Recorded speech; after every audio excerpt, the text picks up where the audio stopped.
तो ये है टीचिंग एप्टीट्यूड का मोस्ट इम्पोर्टेंट क्वेश्चन जो यूजीसी नेट के एग्जाम में पूछा गया है, और सेम टाइप का क्वेश्चन नेक्स्ट टाइम भी पूछा जाएगा, तो आप लोग अच्छे से इस चीज के ऊपर फोकस करके आंसर करिए। ओके, इस क्वेश्चन में क्या बोल रहा है? From the following list of method of teaching use in institution of higher learning, note करना, institution of higher learning, identify those were the learner centre method. मैंने पहले ही बोला था, एक होता है कि लार्नर सेंटर मेथड, दूसरा होता है टीचर सेंटर मेथड। आप लोगों को ऑप्शन में से चूज करना पड़ेगा लार्नर सेंटर मेथड कौन कौन सा है एंड टीचर सेंटर्ड मेथड कौन कौन सा है। लर्नर सेंटर मेथड में बहुत सारी चीजें आता है जिसमें यहाँ सब ऑप्शन दिया हुआ है। आपको चूज करना पड़ेगा कि लर्नर सेंटर मेथड में कौन कौन सा आएगा। आंसर करने की कोशिश करिए, चलिए आप लोग। बहुत इंपॉर्टेंट क्वेश्चन है और मैंने ऐप पे ये चीज पढ़ाया है, लर्नर सेंटर टीचर सेंटर क्या होता है। चलिए आंसर करिए, क्या हो सकता है। एक तो आप ये कर सकते हैं, जो टीचर सेंटर मेथड है इस ऑप्शन में, इन ऑप्शन में जो टीचर सेंटर मेथड है उसको आप रिमूव करके आंसर कर सकते हैं। दूसरा ये है, आप लार्नर सेंटर मेथड को आइडेंटिफाई करिए, आइडेंटिफाई करने से आप आंसर कर सकते हैं। क्विकली आंसर करने की कोशिश करिए आप लोग, बहुत इजी क्वेश्चन है ये। पूछा है लार्नर सेंटर मेथड कौन कौन सा होगा।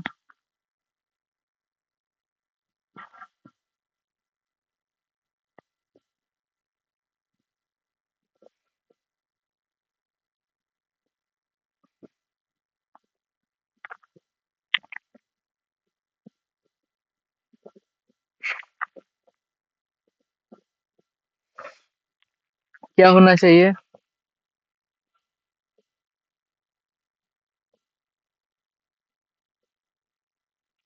इस चीज को ध्यान से समझ के आंसर करना, मैं थोड़ा सा एक्सप्लेन करता हूँ। लार्नर सेंटर मेथड का मतलब ये होता है, इस तरीके का ये टीचिंग है जिसमें टीचर का रोल कुछ है ही नहीं। ये पूरा स्टूडेंट बेस्ड मेथड है। स्टूडेंट कैसे सीखता है, स्टूडेंट कैसे पढ़ता है, स्टूडेंट कैसे खुद से आंसर करने की कोशिश करता है, वो होता है learner centre method. Teacher centre method में वो ऑप्शन आएगा जिसमें टीचर पढ़ाता है, वो कौन सा चीज यूज करता है टीचर पढ़ाने के लिए, वो सब चीजें होता है। टीचर कैसे स्पीच देता है, ये सब चीजें टीचर सेंटर मेथड के अंदर आएगा। तो टीचर सेंटर मेथड इसमें पूछा नहीं है, लर्नर सेंटर पूछा है। पॉइंट भी नोटेड, ठीक है। तो इसका आंसर करिए। मैंने इसका आंसर बोल दिया, मान के चलिए मैंने आंसर इसका बोल दिया अभी। अब आप लोगों को आंसर करना पड़ेगा।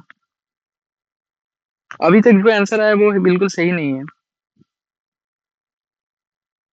फिर से आंसर करने की कोशिश करिए।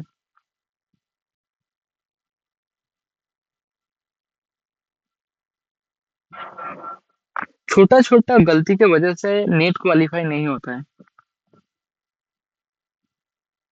मैं जब कुछ करा रहा हूँ, आप लोगों को फोकस रहना पड़ेगा इस चीज के ऊपर। बहुत इंपॉर्टेंट क्वेश्चन है और मैंने पूरा एक्सप्लेन कर दिया कि किस तरीके से लार्नर सेंटर मेथड काम करता है। चलिए देखते हैं इसका आंसर, क्योंकि अभी बहुत सारे क्वेश्चन है। फर्स्ट तो प्रोजेक्ट वर्क जो होता है, ठीक है, और ये चॉक टॉक मेथड होता है। चॉक टॉक मेथड बिल्कुल नहीं होगा। Chalk talk method teacher centre method है। चॉक टॉक मतलब बी को निकालिए, अब बचा है डी और ई। डी और ई दोनों में कॉमन है, इस तरीके से आंसर करना है, ठीक है। मैं बाद में एक्सप्लेन कर रहा हूँ, एक आंसर करने का तरीका बता रहा हूँ, ध्यान से सुनना है, ठीक है। तो देखिए इन दोनों को काट दिया क्योंकि बी दोनों में था। अब बचा है डी और ई, और देखिए डी और ई दोनों में कॉमन है, मतलब डी और ई तो होगा ही ऑप्शन में। हो गया, डी और ई मतलब सही है। कंप्यूटर एडेड इंस्ट्रक्शन और साइमुलेशन एंड रोल प्लेइंग, ये दोनों स्टूडेंट सेंटर में। आपको चूज करना है जो सी है, ये सही है क्या? आप मुझे एक बात बताए, लेक्चर जो मेथड है, लेक्चर मेथड टीचर देता है कि स्टूडेंट देता है? ऑब्वियसली लेक्चर मेथड, जो लेक्चर जो है ये टीचर सेंटर्ड मेथड है, तो लेक्चर स्टूडेंट नहीं देता है, तो इसीलिए सी ऑप्शन नहीं होगा। बचा कौन? डी और ई, इसका आंसर होगा बी और दो। बहुत इंपॉर्टेंट क्वेश्चन था और इजी क्वेश्चन था। इस तरीके से आप लोगों को आंसर करना है। सही तरीका जो है आंसर करने का ये है। Got in my point? समझ में आया आप लोगों को किस तरीके से आप लोगों को आंसर करना है? Any doubt regarding this question? कुछ डाउट है तो पूछिए।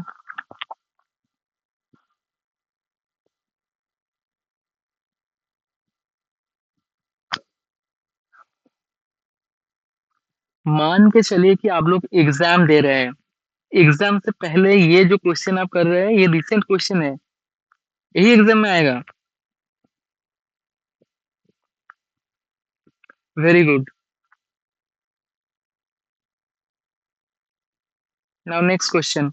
ये मैंने पढ़ा है, रिसेंट क्लास में पढ़ा है ये question. Memory level, understanding, reflective, autonomous, अच्छे से पढ़ा है, यूट्यूब में भी है इसका वीडियो।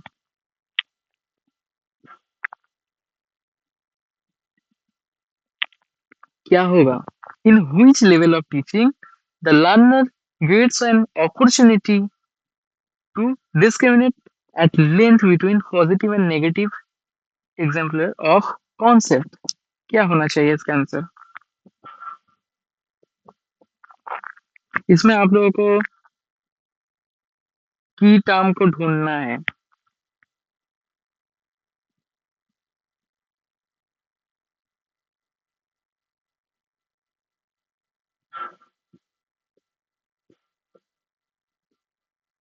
ये जो है ना एग्जाम्पलर, यही है की टर्म। एग्जाम्पल, ये की टर्म है, मैंने पढ़ाया है आप लोगों को। अभी आंसर में गलती नहीं होना चाहिए, आंसर करिए।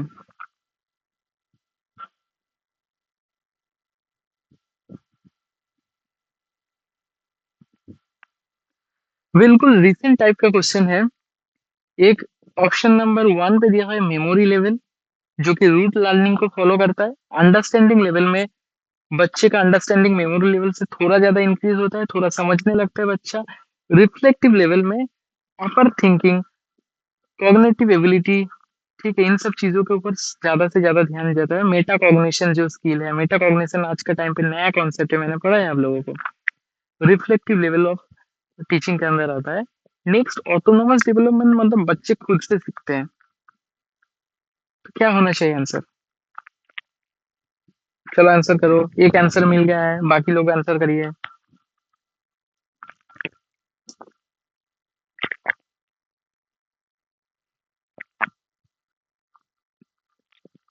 आप लोगों को मैंने ये चीज, ये क्वेश्चन पढ़ाया था अच्छे से, ये लेवल वगैरह, यहाँ से गलती नहीं होना चाहिए।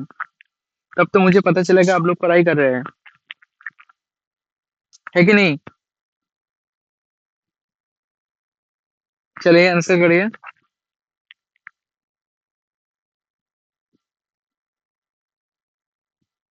Memory level, understanding level, reflective level, इतना टाइम आप लोगों को एग्जाम में मिलेगा क्या जितना मैं दे रहा हूँ आप लोगों को? क्विक करिए ना, आंसर करने के लिए इतना टाइम नहीं लगता है। क्या होना चाहिए आंसर?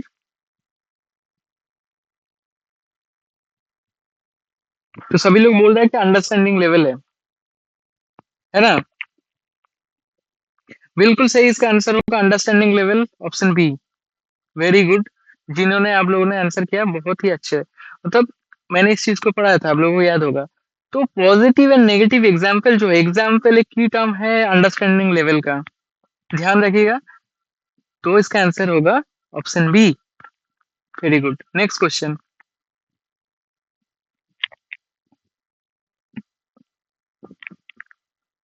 यहाँ पर एक नया कॉन्सेप्ट आ गया है क्वेश्चन में, आप लोग कर सकते हैं, मैं बाद में इसको एक्सप्लेन करता हूँ। टीचिंग का मोस्ट एक्सपेक्टेड एमसीक्यूज है ये। जून का जो एग्जाम होने वाला है, इसमें मोस्ट एक्सपेक्टेड एमसीक्यूज है। यहाँ से क्वेश्चन आएगा, इसी कॉन्सेप्ट से क्वेश्चन पूछेगा।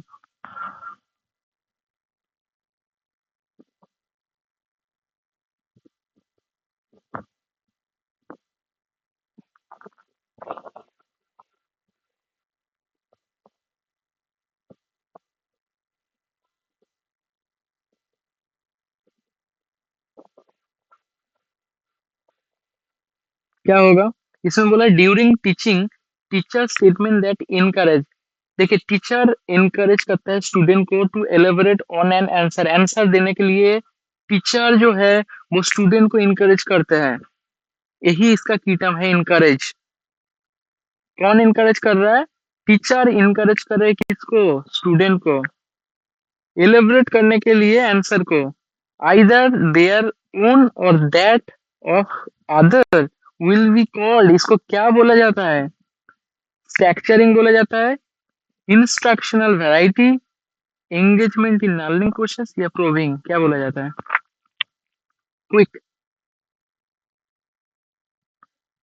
क्विक चलिए आंसर करिए। एक बार मैं आप लोगों को बोल दूंगा, आप लोगों का काम है इस चीज को अपने नोटबुक में नोट करिए। दोबारा ये कॉन्सेप्ट रिपीट हुआ तो गलती नहीं होना चाहिए। एक बार बोल दिया दोबारा नहीं बोलूंगा, ठीक है?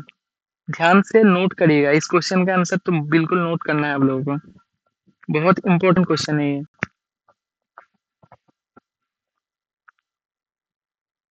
Okay, any doubt? चलिए इसका आंसर देखते हैं। इसका आंसर होगा ऑप्शन नंबर डी, प्रोबिंग बोला जाता है इसको, ठीक है? प्रोबिंग का मतलब क्या होता है कि टीचर जो है वो इनकरेज करते हैं स्टूडेंट को आंसर देने के लिए।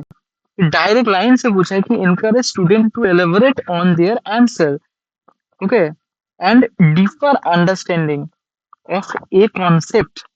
किसी भी कॉन्सेप्ट के डीप अंडरस्टैंडिंग के लिए टीचर जो है स्टूडेंट को इनकरेज करते हैं कि आप पढ़िए, आंसर देने की कोशिश करिए और खुद से सीखिए। इसको प्रोबिंग बोला जाता है। मोस्ट इम्पोर्टेंट ऑप्शन है ये, और यहाँ से क्वेश्चन रिपीट होता है बार बार यूजीसी नेट में। 2024 में पूछा गया था, 25 में पूछा जाएगा, इसके बाद भी पूछा जाएगा। एनी डाउट इस क्वेश्चन में?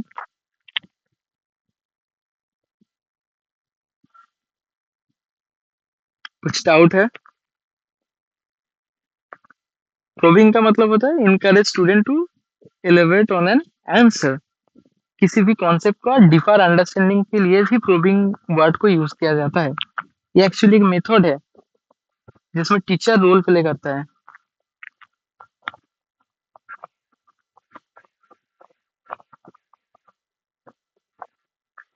इसमें एक पर्पस है, ठीक है? इस अच्छे से समझना।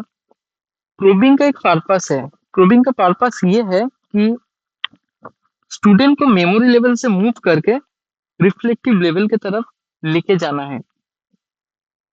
इसमें टीचर जो है वो डायरेक्ट हेल्प नहीं करता है, वो चाहता है कि स्टूडेंट खुद से सीखे, लेकिन उसको इनकरेज करता है कि आप करिए। जैसे मैं आप लोगों को इनकरेज करता हूँ एज ए टीचर कि आप खुद से भी पढ़िए, मैं जो पढ़ा रहा हूँ उस नोट्स को भी फॉलो करिए। तो इसको प्रोबिंग बोला जाता है। क्लियर है? क्लियर है, ये सुनो।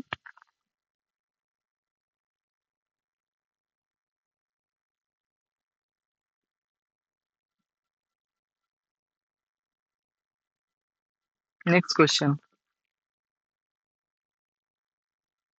Very good, very good. और स्मिता, वेरी गुड।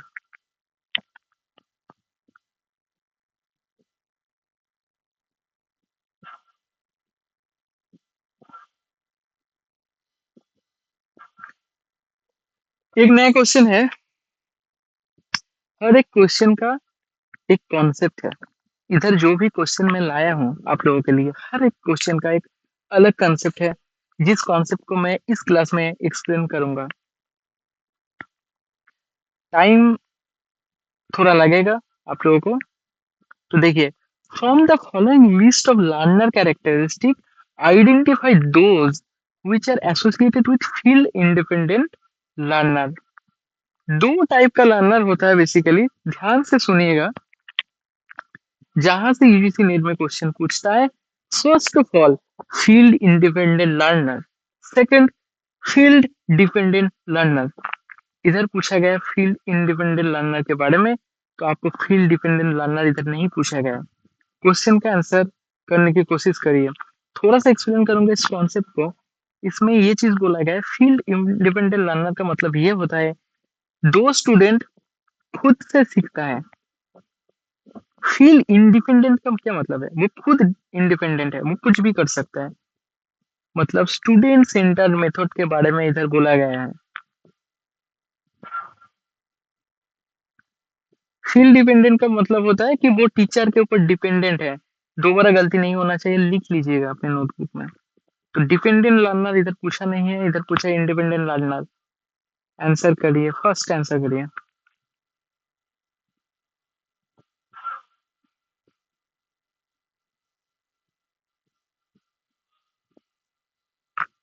तो फील्ड इंडिपेंडेंट लर्नर के अंदर क्या क्या चीजें आएगा।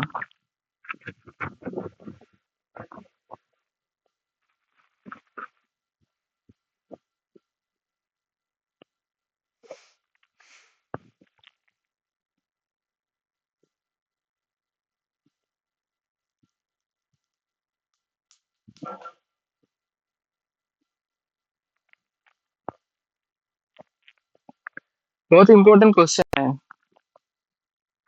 मैंने तो आप लोगों को बोल दिया इंडिपेंडेंट लर्निंग का मतलब लर्नर का मतलब क्या है, मतलब बच्चे खुद से सीखता है, तो उस टाइप को आंसर को थोड़ा आइडेंटिफाई करिए, इतना तो आप लोग कर सकते हैं ना। ऑप्शंस देखिए, आंसर हो जाएगा।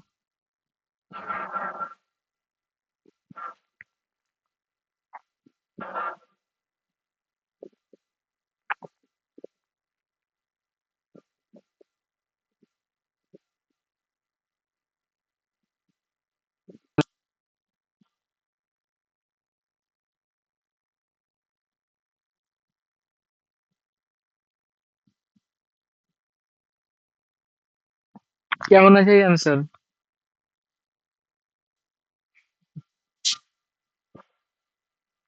जो ध्यान से सोच के आंसर करके उसी का आंसर सही होगा।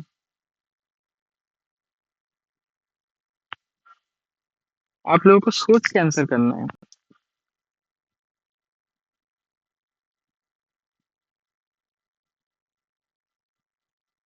ये आप लोगों का रिवीजन क्लास है, फर्स्ट ऑफ ऑल ये गलती नहीं होना चाहिए।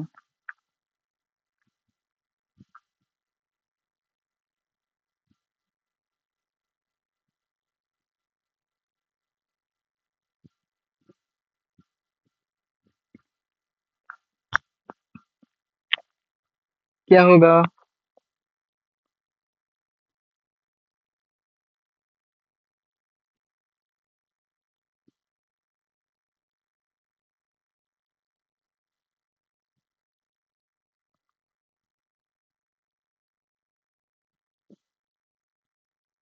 क्विक क्विक, जो लोग भी आंसर नहीं किए आंसर करिए।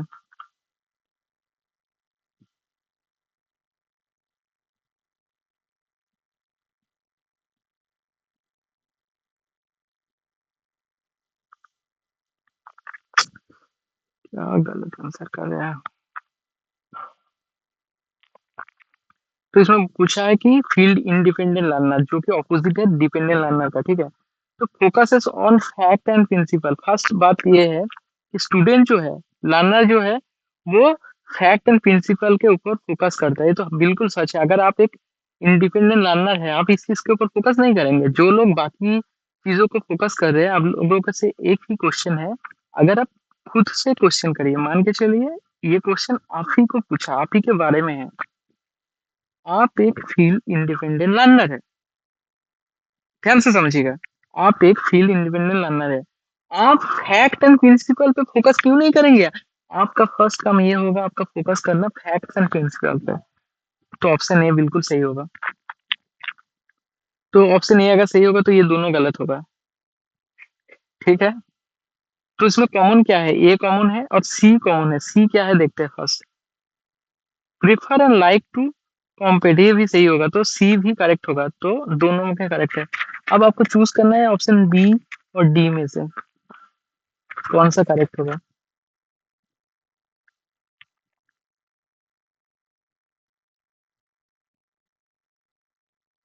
ठीक है, इसमें बोल रहा है कि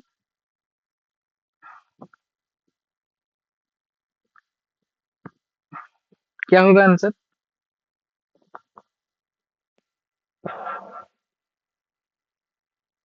आप तो आंसर करिए। देखिए इसमें बोला गया है can organise information by himself and herself. तो मैंने वही तो बोला था कि फील्ड इंडिपेंडेंट लर्नर होता है कि वो खुद से इंफॉर्मेशन को ऑर्गेनाइज भी कर सकते हैं, इंफॉर्मेशन को कलेक्ट भी कर सकते हैं, उसको एप्लीकेशन भी कर सकते हैं, वो हिमसेल्फ और हरसेल्फ। तो ऑप्शन डी भी सही होगा, मतलब इसका आंसर होगा सी। इतना तो इजी क्वेश्चन था आप लोगों का। सी आंसर बिल्कुल सही है। ठीक है, सी आंसर बिल्कुल सही है, वेरी गुड। इसी तरीके से आप लोगों को आंसर करना है। नेक्स्ट क्वेश्चन, ये बिल्कुल नया क्वेश्चन है, इसी टाइप का क्वेश्चन नेक्स्ट क्लास में भी मैं लाऊंगा, तो इसी चैनल के साथ आप लोग जुड़ा रहेगा, ठीक है। Which of the following are said to be style related competency of an effective teacher? Style related competencies कौन कौन सा इसके अंदर आएगा? इसमें बोला नहीं गया है कि कौन सा स्टाइल के बारे में बोला गया है, सिर्फ लिखा है कि स्टाइल रिलेटेड कॉम्पिटेंसी।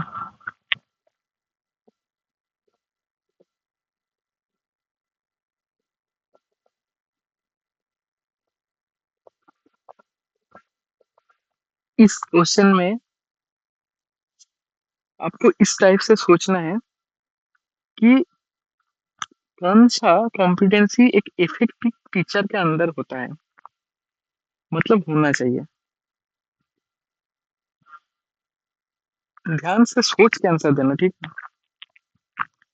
तो ऐसे सोचना है कि एक टीचर अगर वो इफेक्टिव टीचर हो, वो इफेक्टिव टीचर अगर हो, उसके अंदर कौन कौन से गुण 100% होना चाहिए, कि इसके बिना तो नहीं होगा भाई। एक ऑप्शन आप लोग अगर निकाल पाए, दूसरा आंसर आ जाएगा। चलिए आंसर करिए, बहुत इजी क्वेश्चन है आप लोगों के लिए। जितना मैंने पढ़ाया है टीचिंग को, मेरे क्लास अगर आप लोग फॉलो कर रहे हैं हर रोज, तो ये आंसर आप कर सकते हैं। यस,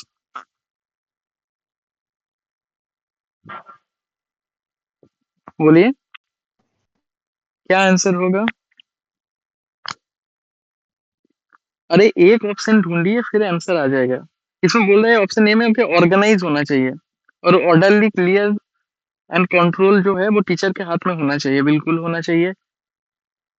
या फिर literacy with employees general knowledge होना चाहिए, as well as good reading and writing में भी होना चाहिए, गुड रीडिंग राइटिंग होना चाहिए, नॉलेज होना चाहिए, ये सब चाहिए, कि ऑर्गेनाइज होना चाहिए। सेल्फ एफिकेसी के बारे में बोला गया नंबर सी में। डी में बोल रहा है कि एक टीचर को फ्लेक्सिबिलिटी होना चाहिए, मतलब फ्लेक्सिबल होना चाहिए, which means being sensitive and attentive होना चाहिए। उसके बाद बोला है कि ऑप्शन ए में एवल्यूटिंग होना चाहिए एंड प्रोवाइड फीडबैक जो है वो होना चाहिए।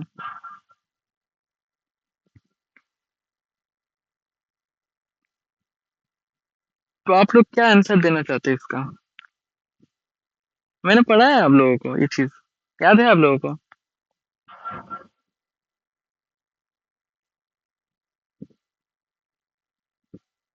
क्या होना चाहिए, बिल्कुल।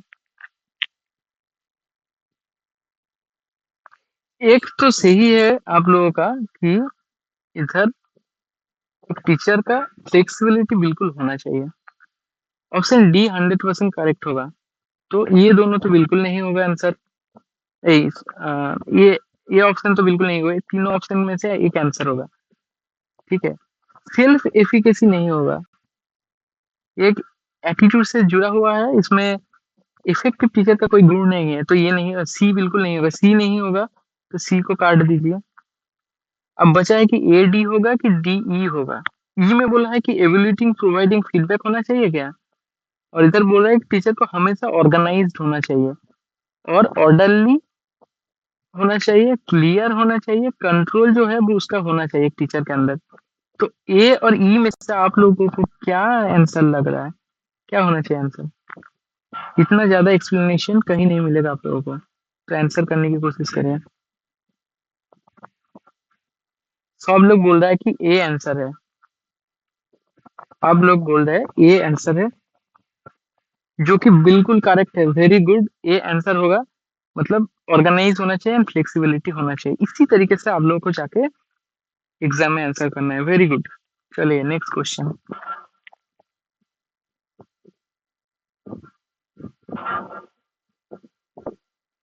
आप लोग जब क्लास में आ रहे हैं ना क्वेश्चन करने के लिए, तो थोड़ा सा टाइम लेके आइए। ऐसे लेफ्ट करेंगे तो कैसे सीखेंगे? सो इसमें बोल रहा है कि the TL model, teaching learning model of teaching employees that, क्या इसका एक्सप्लेनेशन क्या होगा?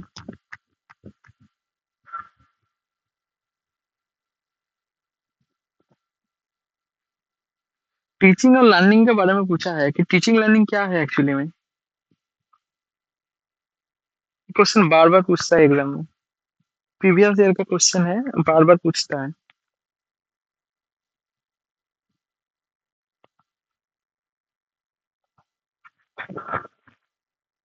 टीचिंग लर्निंग मॉडल से क्वेश्चन है। इजी क्वेश्चन है, मैंने पढ़ाया है। तो टीचिंग लर्निंग जो है वो क्या है बेसिकली, आप सिर्फ इसी चीज पे फोकस करिए कि टीचिंग लर्निंग एक्चुअली होता क्या है। Teaching and learning are independent act, दोनों इंडिपेंडेंट है या फिर इंटीग्रली रिलेटेड है एक दूसरे से, या फिर टीचिंग एम्स एट लर्निंग है, या learning cause teaching cause learning है। टीचिंग का कारण लर्निंग होता है कि टीचिंग का एम लर्निंग होता है? इजी क्वेश्चन है, थोड़ा सा सोचना तो आंसर हो जाएगा। हम्म। तो इसमें नीतू बोल रहा है कि ऑप्शन डू होगा, तो बाकी लोग आंसर करिए। आप लोगों का क्या मानना है? टीचिंग और लर्निंग क्या होता है बेसिकली? क्विक क्विक, बाकियों का आंसर आना चाहिए जल्दी से।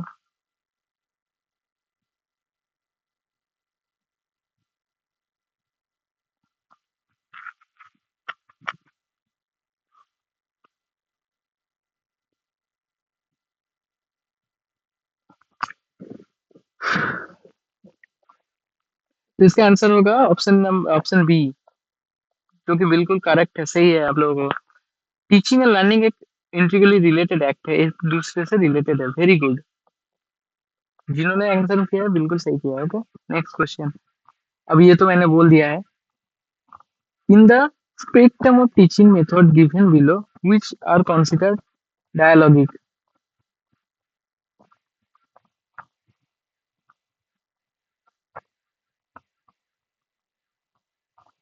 डायलॉगिक का मतलब होता है कि, डायलॉगिक मतलब होता है, लिखिए अपने नोटबुक में लिखिए। डायलॉजिक का मतलब होता है कि स्टूडेंट सेंटर्ड मेथड। क्या होता है? स्टूडेंट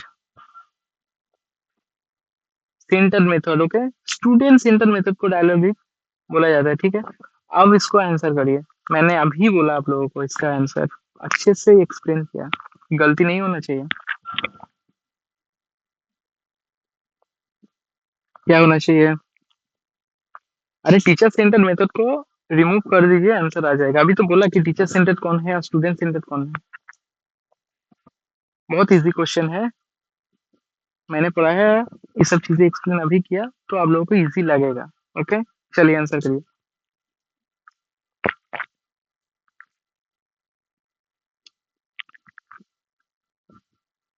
स्टूडेंट सेंटर्ड मेथड के अंदर क्या क्या आएगा?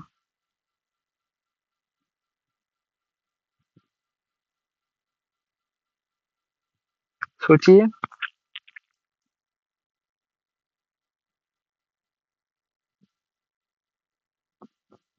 Take your time and answer करने की कोशिश करिए।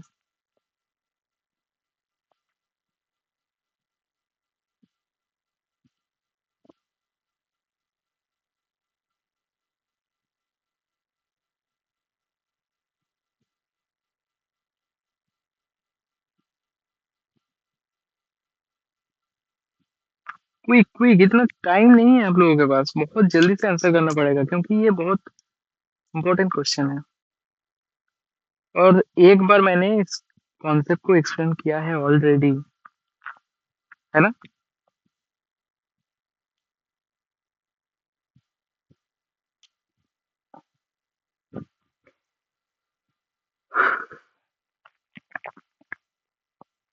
चलिए देखते हैं इसको क्या आंसर होगा। लेबोरेटरी वर्क जो है वो टीचर सेंटर मेथड है।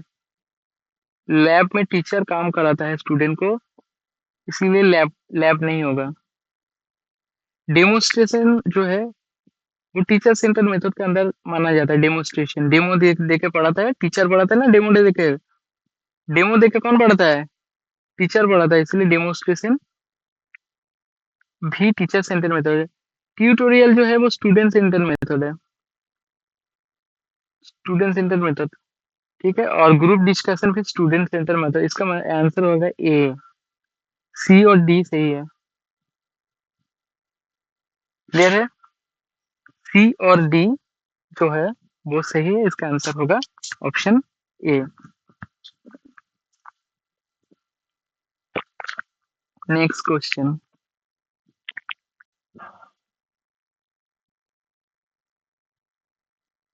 ये एक ऑप्शन बेस्ड क्वेश्चन है, जहां पर पूछा गया कि identify from the following those features of key behaviour which are contribute to the effectiveness of teaching. फिर से सेम क्वेश्चन पूछा है। सेम मतलब सेम तरीके का क्वेश्चन जिसमें की बिहेवियर को पूछा गया है। की बिहेवियर, तो फिर से बोलता हूँ, एक होता है की बिहेवियर,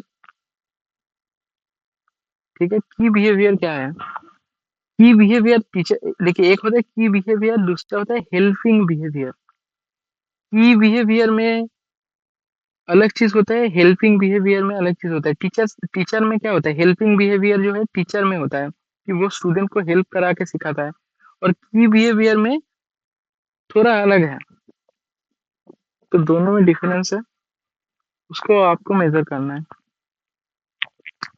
आप तो ये कर सकते हैं कि हेल्पिंग बिहेवियर को बाहर करके, ठीक है, आप की बिहेवियर का आंसर कर सकते हैं। अब लोग नोट कर रहे हैं ना, मैं जो पढ़ा रहा हूँ आप लोगों को, बहुत इंपॉर्टेंट क्वेश्चन है। तो नोट करते चलिएगा, इस क्लास को नोट करते चलिएगा। आप ही लोगों के लिए है फ्री में ये सब क्लास, तो आप लोग को सीखना बहुत जरूरी है। जो कॉन्सेप्ट मैं आप लोगों को दे रहा हूँ, शेयर कर रहा हूँ, वो यूनिक कॉन्सेप्ट आप लोगों को मिल रहा है, तो आप लोग सीखिए अच्छे से। मैंने क्या बोला कि एक होता है कि की बिहेवियर, दूसरा होता है कि हेल्पिंग बिहेवियर। क्वेश्चन में पूछा है कि की बिहेवियर कौन सा है।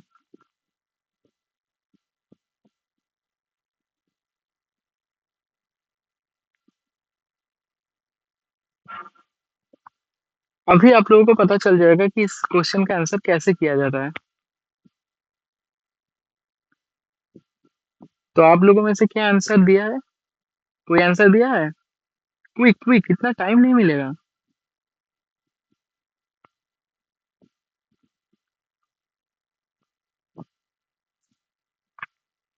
सब लोग आंसर करो।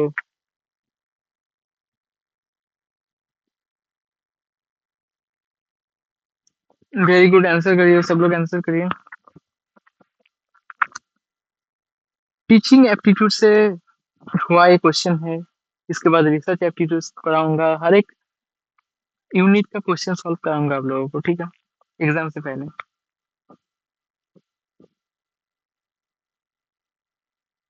सभी लोग बोल रहा है कि ऑप्शन नंबर 2 है। कैसे कैसे आप लोगों को पता चल गया कि ऑप्शन नंबर 2 आंसर होगा? हाँ, तो मैंने अभी एक चीज पढ़ाया था आप लोगों को कुछ ही देर पहले, प्रोबिंग के बारे में।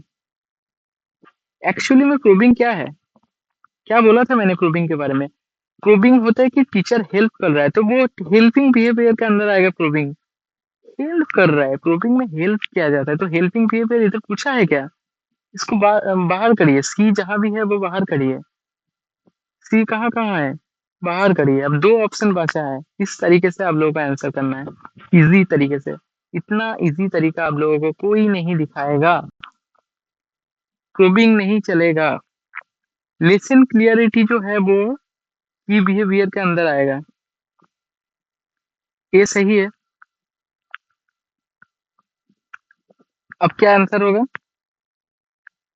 टीचर टास्क ओरिएंटेड होगा। टीचर जो है वो टास्क ओरिएंटेड होगा। ये भी एक